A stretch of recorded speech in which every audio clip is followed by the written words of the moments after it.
What's going on YouTube? And today we're going to learn about the 5 most important movements in arm wrestling, and not necessarily the movements, but the 5 biggest workouts in my opinion for arm wrestling. Before we get into that, if you like the content, always drop a like, subscribe if you haven't already, hit the bell icon so you'll see all the upcoming videos that I put out, and if you'd like to see anything different in the future or if you want to see more of this, comment below. Thanks. Okay, so basically the 5 key components in arm wrestling, and really when you look at it, you have to take this out of perspective just a little bit. It's a wrist wrestling, really, sport, but there is a lot of arm and other body parts in it, of course, but really it's about hand control. If you have hand control, more likely than not, you're going to be at a huge advantage in the match. So one of the most important movements for arm wrestling is pronation, 100%. Now, there's a few ways to train pronation. You can train pronation with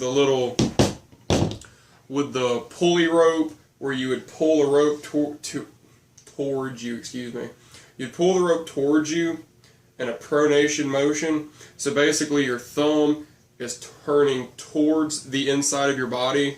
Both hands would be turning towards the inside of your body.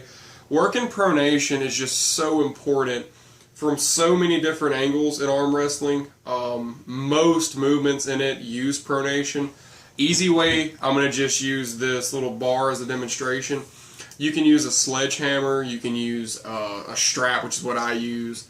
I put a strap over my thumb and it goes around my wrist and drops down. And I let kettlebells or weights, and I twist the weight up to my chest just like this from the floor. And I'll do a standing in from the floor. And but you can use pretty much anything. You can literally grab a broomstick and put a weight on the end. It's really that easy. But you want to sit it in the weights in the direction of your thumb, and you just want to twist it to you. And like I said, that's going to give you so many options in arm wrestling. The second thing would be the rise. I would say the rise is probably almost as important as pronation in so many instances, because you can get tall and you can stay tall, and with a really strong riser, even if you're arm wrestling somebody with a really short form compared to yours, so your form's going to be kind of opened up a little bit, you can gain that hand height back by pulling up, working your hand, pulling up. It's also important for the regrip. You want to make sure you can stay tall, post up. Always super important. The riser is very versatile in arm wrestling. Even if you're pulled out, if you're at a neutral.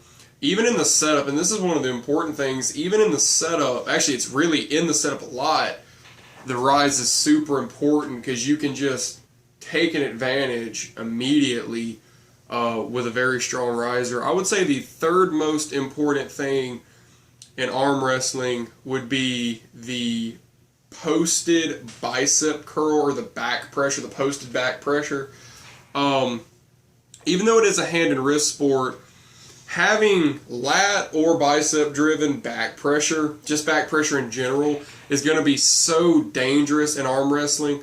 You can be a very side pressure driven arm wrestler, or face somebody that's side driven or back pressure driven, and having a lot of back pressure is always really good.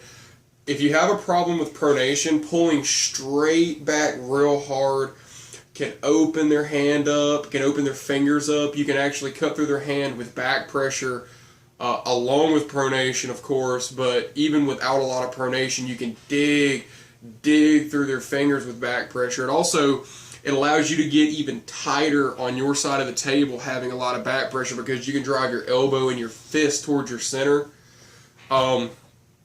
I absolutely feel like back pressure is one of the key, most important aspects of arm wrestling, and it all plays along with the rise and the pronation. Having those 3 tools together, you got your rise, your back pressure, and then your pronation. I mean, you have a perfect top roll 100% of the time.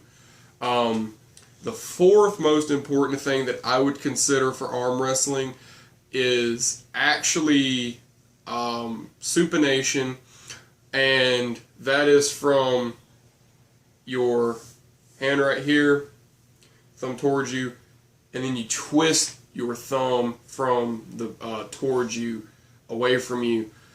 That motion. What supination allows you to do is drive in a hook. But see, you can drive in a hook in a few different ways. You have the high hook. You can do a hook press. So having supination allows you to use wherever your genetics are going to let you go. So let's say you super strong triceps. Well, if you train a lot of supination, you can dig into people's biceps, open them up, and then press them down. You can do like high hook if you have a good catch and you're able to get real tight. Having that supination can let you drive real deep inside, so your opponent has to drop to your shoulder line, can make it a lot harder to pin you. It's even good in a neutral game, just being able to twist them over, because you can always twist their arm open, especially if you have a bad pronator. If your pronation is really lacking, having a really strong supinator can absolutely make up for it and even take its place. Now, I would never say not to train your pronation or your supination, but I would say if you're more driven towards one direction, both of them are very useful if you have terrible times trying to strengthen the other one up. And the last thing that I would say is extremely important in arm wrestling, because you have your pronation, your rise, your really strong back pressure, and your supination. I would actually say strengthening your shoulders makes a big difference. Now, you're not going to hear many people say that, but I feel like having very strong side, front, and rear delts does make a huge difference, aiding with side pressure and aiding with pressing, aiding with practically anything, because it does help keep the integrity of your actual line together. I mean, you have side pressure that can be driven, at this angle. You have a lot of vectors with side pressure. It can be low side pressure, elbow-driven side pressure. It can be side pressure that's more with behind the shoulder.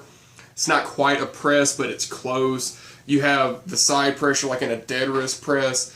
But in all of these, I feel like utilizing the delts actually assists in a lot of instances, especially if you are a dead wrist presser, because you can align yourself to use the front delt along with side pressure and the tricep at the same time, and utilizing more muscle groups at any given time is always going to make you a stronger and better arm wrestler.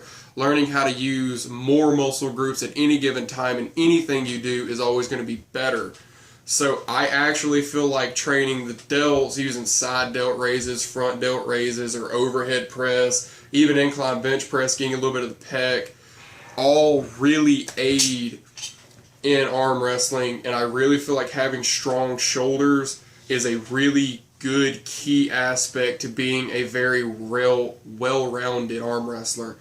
An honorable mention that I was going to put in the video, but I didn't want to make it a top 6, but I might anyway, is the pec. The pec is a very underused muscle in arm wrestling. A lot of people either train it but don't train it heavy, or they just might like a bench press or something like that, so that's the only reason they get any chest. But the ability to keep your elbow tight, even from a more open angle, because you're able to use your pec and keep your arm driven tight, is super useful, especially in hooks. If you like doing high hooks especially, even if you like using your pronator a lot, you like top rolling, you can sweep your elbow across the pad and your elbow's not going to get out of line of your body, because you can use your pec to drive your elbow towards your center as you're going over. So even though this is a top 5, I wanted to consider the pec in there. I wanted to bring it up in the video, because if you are able to train it, and you're not training it, but you are an arm wrestler, absolutely train it. It is necessary. You don't have to go and bench press a freaking school bus, but you absolutely do need to train it some. I feel like it's super important. Thanks for watching, guys. I really hope you enjoyed it. If there's anything that y'all feel like I left out, or if there's something more important, leave a comment. I really appreciate all the support, guys. Absolutely. Like I said at the start of the video, always subscribe, guys. Like the video. Click the bell icon for all notifications of upcoming content. And yeah, y'all have a blessed day.